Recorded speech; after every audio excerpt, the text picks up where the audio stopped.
Have you ever wondered why building muscle feels impossible when you've got a full-time job or you're studying? Let's be honest, most training programs are built for people who have hours to spend in the gym. But when you're working long days or stuck in back-to-back lectures, then living in the gym is just not a realistic way to build muscle. However, there is another way.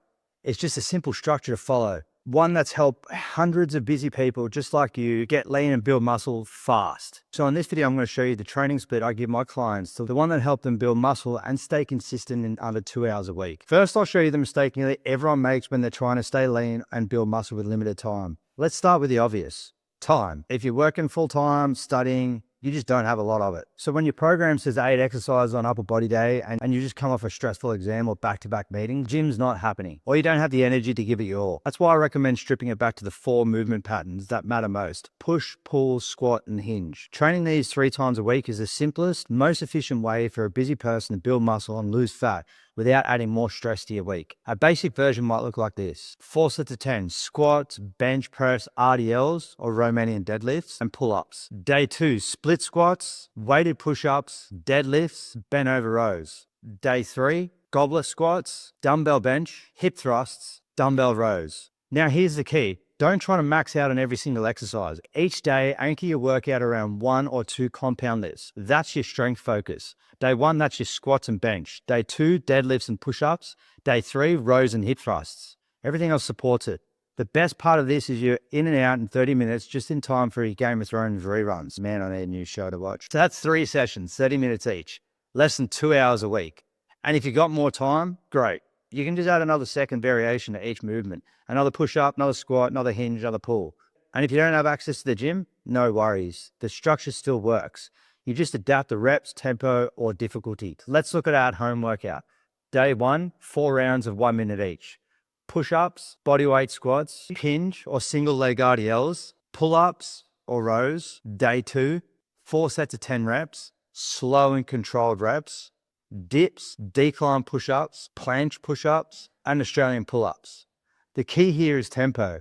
With bodyweight training, the movement matters, but the tempo transforms it. You can go fast and explosive, plyometric styles, or you can slow things right down from maximum tension. One of the most potent methods is using eccentric control. This sounds really complicated, just pretty much where you slow down the lowering phase or the lengthening of the muscle and move quickly on the up phase. Sounds really technical, but it's simple in practice.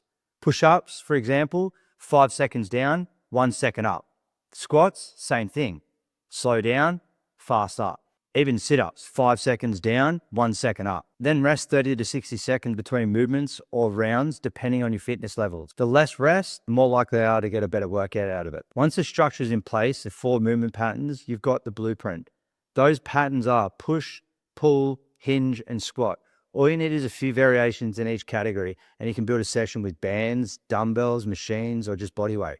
And when it starts to feel easy, progress by slowing the tempo, shortening your rest, increasing total rounds, or moving to harder variations, like switching push-ups to diamond push-ups or decline push-ups or weighted push-ups. Once you've got the structure, the 4 movements, all you need now is a movement library for each category, and you can build a session with whatever you've got. Why is this training so effective? Without diving too much into the science, these 4 movements activate more muscle groups and involve more joints, which means more results with fewer exercises. You're training your body the way it was designed to move: lifting, squatting, pushing, pulling, gripping, all integrated, all functional, which means all effective. And I promise you, it will serve you better than endless wrist curls or spending an hour just hitting arms. All right, so we've got the 4 key movements to help busy people build muscle. But there's something even more important than having the perfect plan, and that's consistency.